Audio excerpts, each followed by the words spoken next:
And welcome back. हम पढ़ रहे थे इशू ऑफ डिबेंचर्स, जहां पे हम लोग ने बेसिक एंट्रीज वगैरह हमने देखी थी ना। आज कल हम लोगों ने 2 क्वेश्चन भी किए थे, आज हम लोग आगे के क्वेश्चंस भी करेंगे और इशू ऑफ डिबेंचर्स के चैप्टर में और क्या नया आता है वो हम लोग देखेंगे। ठीक है, जैसे कि तुम लोग देख सकते हो ये लाइट का इफेक्ट आ रहा है, तो मैं यहाँ पर क्या कर देता हूँ, एग्जैक्टली यहाँ पर मैं लिख देता हूँ इस चैप्टर का नाम, तो ताकि हमें ये डिस्टर्ब भी नहीं करेगा। इशू ऑफ डिबेंचर्स, ठीक है। चलो अब देखते हैं हम लोग नेक्स्ट क्वेश्चन जो है तुम्हारे पेज नंबर 189 पर, पेज नंबर 189 पर इलस्ट्रेशन नंबर 11। हम लोग पहले वहां से स्टार्ट करते हैं, ठीक है। चलो देखते हैं फटाफट ये क्वेश्चन क्या दिया हुआ है। Shakti Limited issued 10,000 7% debenture of 100 each at 5% discount, on which 30 on application, 45 on allotment and balance amount on first and final call was payable. Correct. चलो ये तो अपने को आता है ना। ये क्वेश्चन जो है वो किसका है, डिस्काउंट का है। करेक्ट। तो छोटी सी एक समरी बना लेते हैं हम लोग। Give general entries for the issue of debentures and show the relevant items in the balance sheet. चलो ये भी एक देख लेते हैं कि ये जो डिबेंचर्स है हम लोग बैलेंस शीट में कहां दिखाएंगे। तो याद रखना, बैलेंस शीट में हम लोग नॉन करंट लाइबिलिटीज के अंदर लॉन्ग टर्म बोरोइंग्स, ठीक है, उसके हेड में हम लोग क्या दिखाते हैं, डिबेंचर्स को दिखाते हैं ना। जिसको बैलेंस शीट का फॉर्मेट याद नहीं है तो मेरा एक वीडियो बना हुआ है वर्टिकल स्टेटमेंट, वो जाके एक बार फटाफट देख लेना, तो तुम्हें उसका जो वर्टिकल फॉर्मेट है वो पूरा अच्छी तरीके से याद हो जाएगा। चलो स्टार्ट करते हैं हम लोग। वैसे इस क्वेश्चन में है नहीं, फटाफट से इसको सॉल्व करेंगे। करेक्ट, चलो देखते हैं ना। पहले एक क्वेश्चन की छोटी सी समरी बना लेंगे हम लोग। कंपनी कितने डिबेंचर इशू कर रही है, तो वो है 10,000 डिबेंचर्स, जो है 7% डिबेंचर्स, और ये है 100 रुपीज का।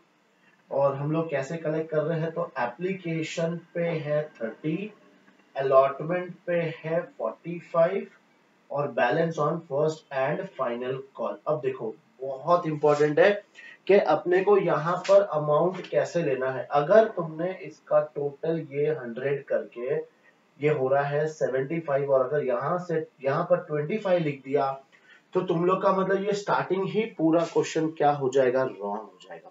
क्यों? बिकॉज हम लोग ने ये डिस्काउंट पे इशू किया है, discount at the rate of 5%। Now discount का मतलब क्या है कि उतना पैसा अपने को कम मिलेगा। तो 5% का मतलब कितना है, 5 रुपीज। तो अपने को ये टोटल कितना करना है, ओनली 95 करना है, ये याद रखना, ठीक है। तो कितना हो चुका है 75, तो ये कितना आएगा 20। अब ये हमें नहीं बोला है कि ये डिस्काउंट को हमें कहां पर कंसीडर करना है। तो याद रखना, अगर क्वेश्चन में कोई भी इंफॉर्मेशन नहीं दी है तो हमें क्या करना है, ये डिस्काउंट को हमें किसके साथ में लेना है, अलॉटमेंट के साथ में, ठीक है। तो अब देखो क्या हो गया, ये टोटल हो गई 95 प्लस 5 रुपीज जो डिस्काउंट किया था, टोटल मिलके हो जाएगा 100। ये तो तुम लोग को पता है डिस्काउंट में हम लोग ने कम पैसा लिया है, तो हम लोग ने कितना पैसा लिया है 95, और 5 रुपीज क्या दे दिया अपन ने, डिस्काउंट, ठीक है। चलो क्वेश्चन भी पढ़ लिया हम लोग ने, क्वेश्चन की समरी बना ली। अब नेक्स्ट थिंग क्या करनी है हमें, इसमें जर्नल एंट्रीज पास करनी है ना। जर्नल एंट्रीज तुम लोग इजीली पास कर सकते हो। कैसे, देखो इसकी 2 एंट्रीज आएगी, इसकी 2 एंट्रीज आएगी और इसकी 2 एंट्रीज आएगी, और उसके अलावा हमें कुछ भी नहीं करना है। सिंपल से 6 एंट्रीज को हमें पास करनी है, ठीक है ना। बैलेंस शीट में अगर तुम लोग देखोगे तो देखो बैलेंस शीट में क्या दिया है, नॉन करंट लायबिलिटीज के अंदर हम लोग क्या दिखाएंगे, ये 7% डिबेंचर्स को हम लोग वहां दिखा देंगे, और जो डिस्काउंट है वो हमें दिखाना है अदर नॉन करंट एसेट्स में, और जो कैश एंड बैंक बैलेंस होगा वो दिखाना है हमें करंट एसेट्स में। इस तरह से अपनी बैलेंस शीट भी पूरी कंप्लीट हो जाएगी, ठीक है। तो पहले तुम्हें यही करना है, एक तो तुम लोग फॉर्मेट पढ़ लो फटाफट से। फॉर्मेट पढ़ने के बाद तुम्हें एटलीस्ट ये आइडिया आ जाएगा कि हाँ इसके अंदर ये आता है, इसके अंदर ये आता है, ठीक है। चलो कंप्लीट करो, छोटा सा क्वेश्चन है इसलिए इसको ज्यादा हम लोग नहीं देंगे इंपॉर्टेंस। फटाफट ये क्वेश्चन कंप्लीट करो, फिर हम लोग अनसॉल्व वाले क्वेश्चंस करते हैं, ठीक है। चलो फटाफट ये क्वेश्चन तुम लोग ने सॉल्व कर लिया होगा। अब हम लोग क्वेश्चन इस चैप्टर को थोड़ा सा आगे बढ़ाते हैं, जो अगेन एक इजी टॉपिक है, वो है issue of debentures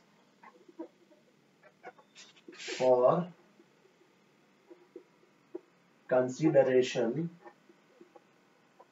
other than cash. Issue of debentures for consideration other than cash. Now ये होता क्या है, सबसे पहले तो देखो हम इशू तो कर रहे हैं, देखो सी तुम लोग थोड़ा सा अगर प्रैक्टिकल इस चीज को समझोगे तो तुम्हारे लिए भी बहुत इजी हो जाएगा। कैसे? इशू ऑफ डिबेंचर्स का मतलब क्या है कि तुम डिबेंचर्स इशू कर रहे हो, मतलब कंपनी को क्या लेना है, लोन लेना है, तो वो डिबेंचर दे रहा है, किसको दे रहा है? पब्लिक। और पब्लिक क्या कर रहे हैं? वो डिबेंचर्स को खरीद रहे हैं और बदले में कंपनी को क्या दे रहे हैं? पैसा दे रहे हैं। तो सिंपल क्या हुआ, कंपनी ने डिबेंचर्स दिया और कंपनी को क्या मिल गया? पैसा मिल गया। अब ये टॉपिक क्या है कि कंपनी डिबेंचर्स तो दे रही है लेकिन सामने कंपनी को वापस से कैश नहीं मिल रहा है, तो फिर ये टॉपिक है क्या? तो जैसे कंपनी में समझो कंपनी को अपना बिजनेस एक्सपांड करना है, करेक्ट, और उसके लिए समझो कंपनी को खरीदनी है, बड़ी बड़ी मशीन वगैरह सब खरीदना है। तो अब कंपनी ने क्या सोचा कि यार बाहर से एक समझो 1 करोड़ की हमने मशीन खरीदी, अब उनको 1 करोड़ का हमें क्या देना पड़ेगा? कैश देना पड़ेगा या बैंक से चेक देना पड़ेगा।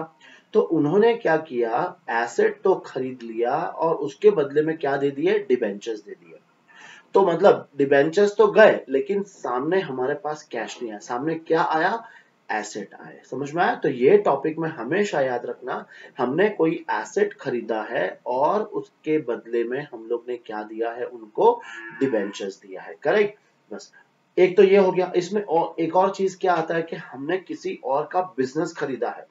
अगर मैं किसी का बिजनेस खरीदता हूं तो सबसे पहले ये याद रखना कि उस बिजनेस में एक्चुअल में हम क्या खरीदते हैं? उस बिजनेस के एसेट्स और उस बिजनेस की लाइबिलिटीज। हम एक्चुअल में क्या खरीदते हैं?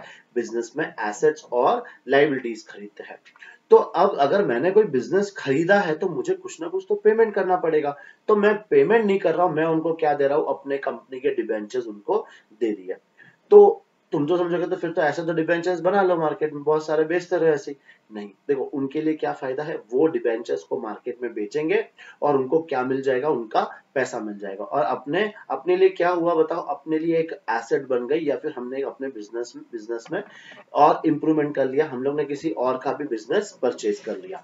ठीक है, तो अब एंट्रीज हम लोग देखते हैं। सबसे फर्स्ट पहले हम क्या खरीद रहे हैं? हम खरीद रहे हैं एसेट, परचेज ऑफ एसेट। बताओ, एक सिंपल एंट्री, हमारे बिजनेस में एसेट आया तो हम किसको डेबिट करेंगे? हम एसेट को डेबिट करेंगे।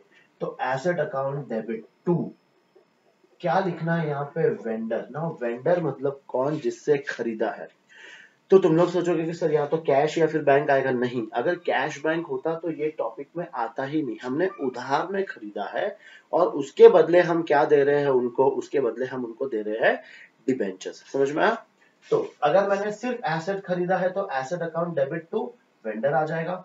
और अगर मैंने कोई बिजनेस खरीदा है, परचेज ऑफ बिजनेस, अगर मैंने कोई बिजनेस खरीदा है तो अभी मैंने बताया था कि जब हम कोई बिजनेस खरीदेंगे तो हम एक्चुअल में क्या खरीदते हैं? उस कंपनी के एसेट और उस कंपनी की लायबिलिटीज, करेक्ट। तो हम लोग क्या परचेज करते हैं? हम लोग खरीदते हैं एसेट्स और लायबिलिटीज। और टू क्या आ जाएगा? टू आ जाएगा।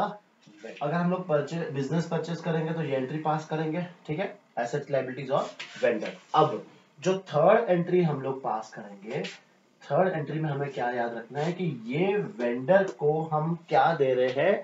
डिबेंचर्स दे रहे हैं, ठीक है। तो अब हम लोग क्या दे रहे हैं? Issue of debentures to vendor.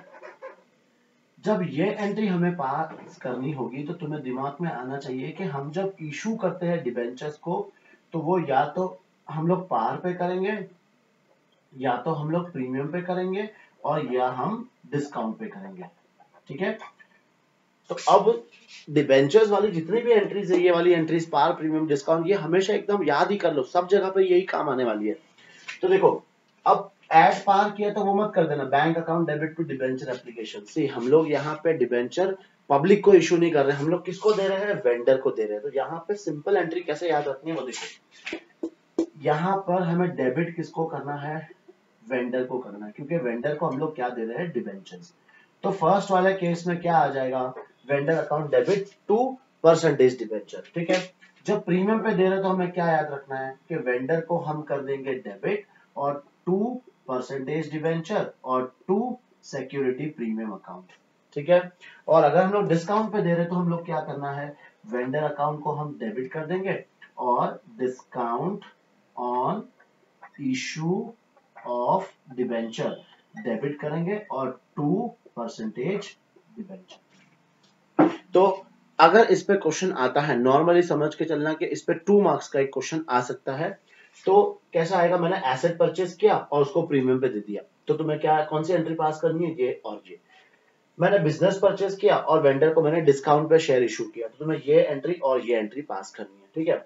मैंने एसेट परचेज किया और पार पे दिया डिबेंचर्स को, तो बस तुम्हें क्वेश्चन में खाली यही पढ़ना होगा कि for example ABC company limited purchase machinery, तो जैसे ही परचेज मशीनरी आया इसका मतलब तुम्हें दिमाग में आना चाहिए कि ये इस टॉपिक का क्वेश्चन है, करेक्ट ना। अब इसमें सिर्फ तुम्हें एक छोटा सा फॉर्मूला याद रखना है, वो फॉर्मूला क्यों होगा, नंबर ऑफ डिबेंचर्स फाइंड करने के लिए, नंबर ऑफ डिबेंचर्स, ठीक है। अगर क्वेश्चन में नंबर ऑफ डिबेंचर्स दिया है कि जैसे हम लोग ने 5000 डिबेंचर इशू किया है तो कोई इशू नहीं है, लेकिन अगर नंबर ऑफ डिबेंचर्स नहीं दिया है तो तुम्हें यहाँ पे क्या लिखना होगा, purchase consideration divide by issue price, बस एकदम सिंपल सा फॉर्मूला है, purchase consideration divide by issue price.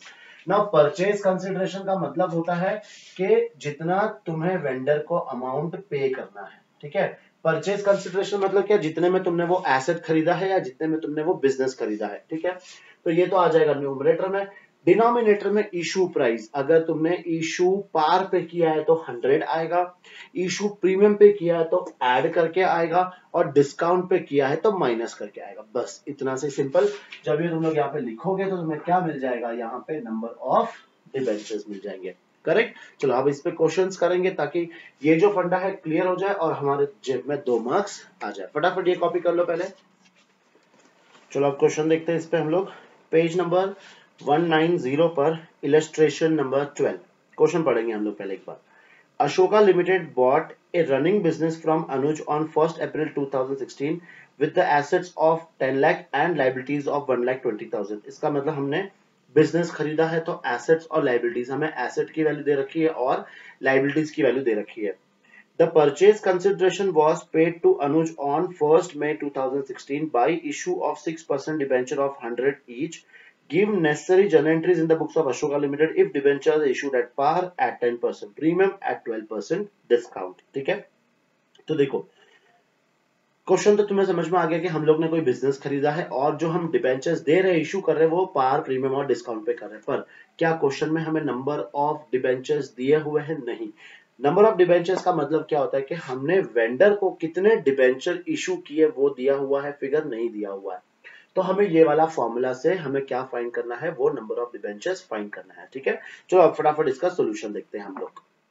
अब देखते हैं हम लोग ने फर्स्ट पहले ये हम कर रहे हैं आंसर नंबर 12। फर्स्ट एंट्री, हमने बिजनेस खरीदा है तो हम किसको डेबिट करेंगे, एसेट को हम करेंगे डेबिट, लाइबिलिटीज को हम करेंगे क्रेडिट, और फिर किसका नाम लिखेंगे, वेंडर का। अगर हमें नाम दिया है तो देखते हैं पहले, अशोका लिमिटेड ने खरीदा है, अशोका लिमिटेड देखो वॉज पेड टू अनुज, तो क्वेश्चन में हमें नाम दिया हुआ है अनुज। देखो बहुत सारे जन यहाँ मिस्टेक क्या करते हैं कि यहाँ पे वो लोग अशोका लिमिटेड का नाम लिख लेते हैं, लेकिन अशोका लिमिटेड ने तो खरीदा है, हमें यहाँ पे किसका नाम लिखना है, जिससे हमने ये बिजनेस खरीदा है, ठीक है। तो आगे लाइन में दिया हुआ है अनुज। अगर पूरे क्वेश्चन में कहीं पर भी नाम नहीं दिया होगा तो हमें क्या लिखना है, यहाँ पे वेंडर लिखना है, करेक्ट। तो ये हो गया। अब एसेट कितने का खरीदा है हम लोग ने, तो वो खरीदा है 10 लाख का।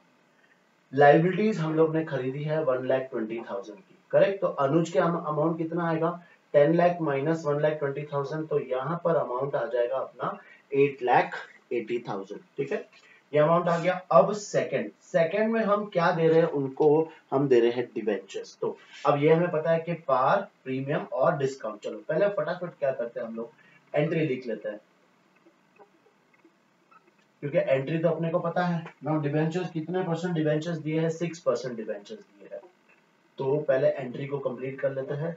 ये हो गई हमारी पार वाली एंट्री। फिर सेकंड है प्रीमियम वाली एंट्री, तो पहले प्रीमियम वाली एंट्री लिख लेते हैं, Anuj account debit to 6% debentures account और टू सिक्योरिटी प्रीमियम अकाउंट।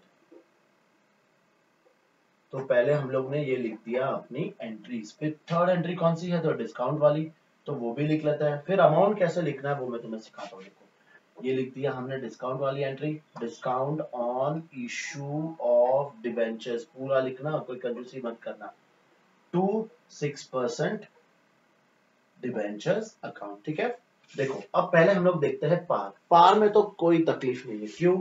अनुज के सामने कितना अमाउंट है? 8,80,000। ये हम लोग 8,80,000 इनको पूरा पे कर देंगे। ठीक है, तो पार वाले एंट्री तो बहुत सिंपल है। अब आता है ये प्रीमियम वाला, तो अनुज में तो अमाउंट कितना आएगा? अनुज को तो मुझे कितना देना है? 8,80,000। अब ये 8,80,000 को हमें डिवाइड करना है इन दोनों में। अब स्टूडेंट्स क्या मिस्टेक करते हैं, देखो क्या लिखा है वहां पे, एट 10% प्रीमियम। तो सिंपल क्या करेंगे पता है, वो इसका 10% निकालेंगे, वो लिख देंगे सिक्योरिटी प्रीमियम में, और इसमें से ये माइनस करके अमाउंट लिख देंगे डिबेंचर्स में। पर वो रॉन्ग हो जाएगा। 10% किसका होना चाहिए? इस अमाउंट का, जो डिबेंचर्स का अमाउंट है उसका 10% आना चाहिए। तो हमारे पास डिबेंचर्स का अमाउंट नहीं है, तो इसीलिए हमें क्या यूज करना है? वो फॉर्मूला यूज करना है। कौन सा वाला फॉर्मूला? नंबर ऑफ डिबेंचर्स वाला फॉर्मूला। फॉर्मूला क्या था देखो, परचेज कंसीडरेशन या फिर परचेज प्राइस लिख दो, सिंपल, इतना याद नहीं रख सकते हो तो, और डिवाइड बाय क्या आ जाएगा? Issue price.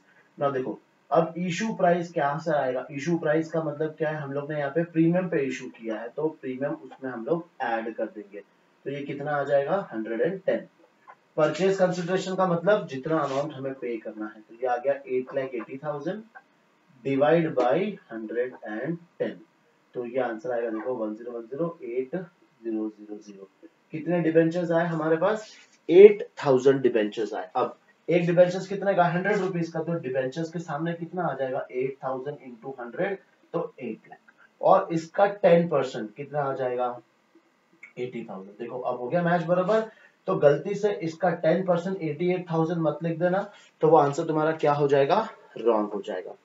और ऐसे ही हम लोग ने 12% डिस्काउंट पे इशू करा है, तो अनुज के सामने तो पहले अमाउंट लिख देंगे हम लोग। कितना अमाउंट लिखना है इसमें?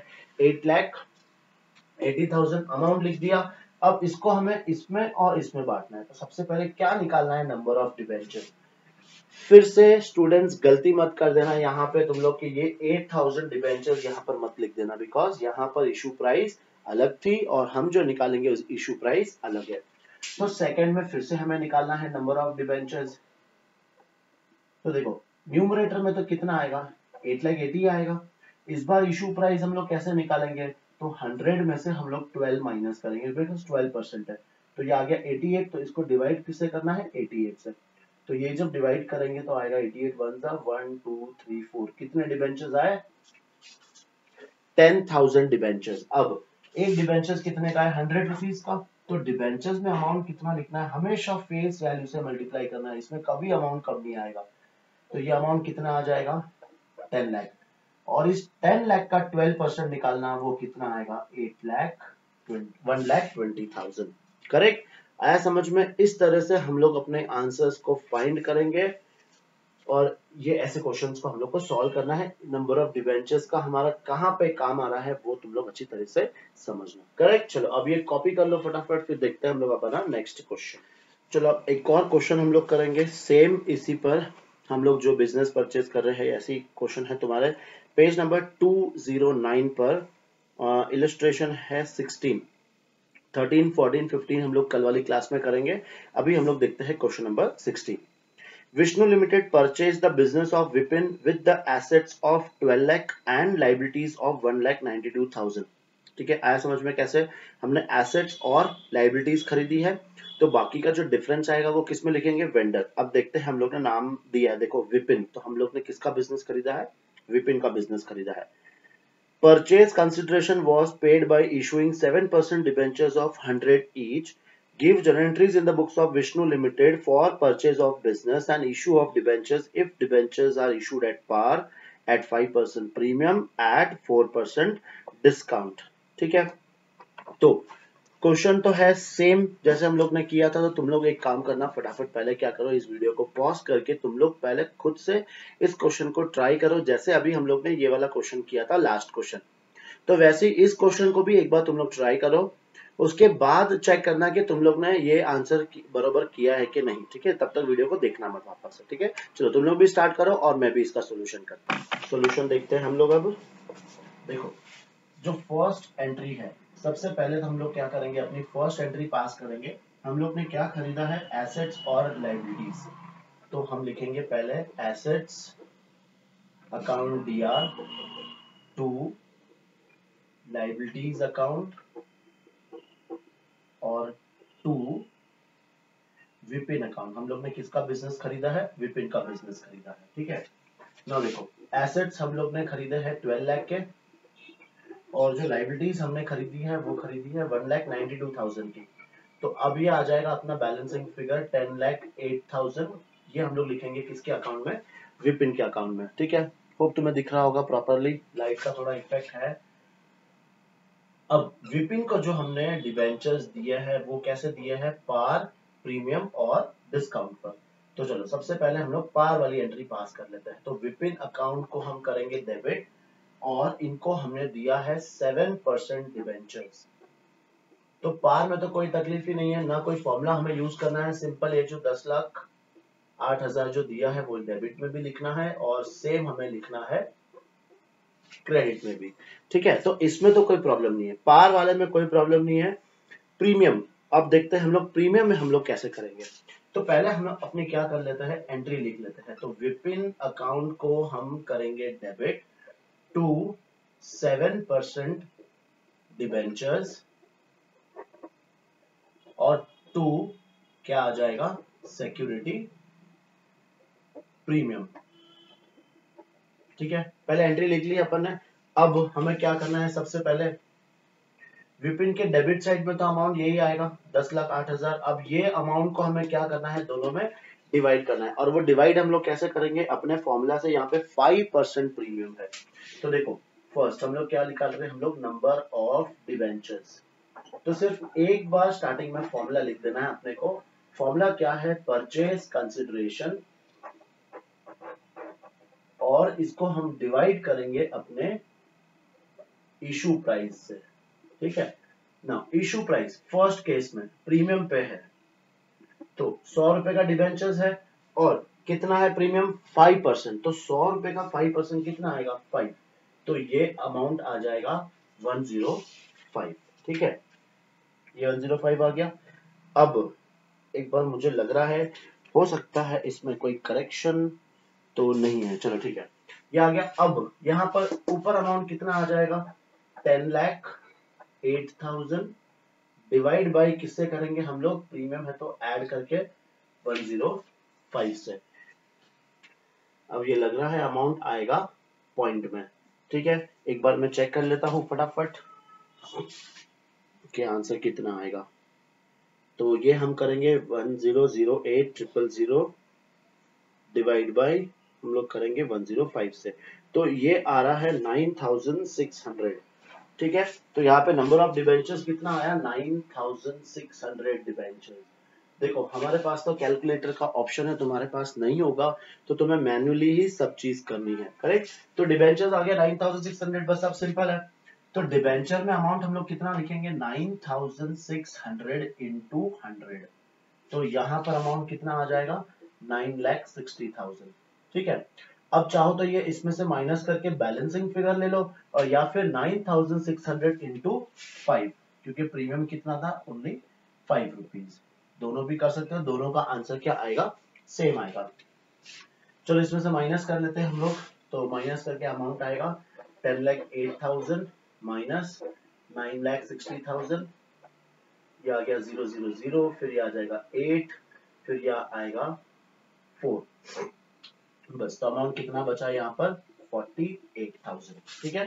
तो ये हो गया अपनी सेकेंड एंट्री। अब देखते हैं थर्ड एंट्री। थर्ड एंट्री है 4% डिस्काउंट पर। तो चलो पहले हम लोग क्या लिखेंगे, एंट्री लिखेंगे। तो आगे एंट्री विपिन अकाउंट डेबिट, फिर क्या लिखना है हमें, discount on issue of debenture account, ये पूरा लिखना है हमें, और फिर to 7% debenture account, 7% debenture account, ठीक है। अब सबसे फर्स्ट हम लोग को क्या लिखना था यहाँ पर, अमाउंट। तो देख सकते हो तुम लोग, अमाउंट तो यहाँ पे अपना सेम ही आएगा 10,08,000। अब ये अमाउंट को हमें इसमें और इसमें डिवाइड करना है, तो वापस से कोई शॉर्टकट नहीं है, अपने को क्या यूज करना है, ये फॉर्मूला से अपने को अमाउंट मिलेगा।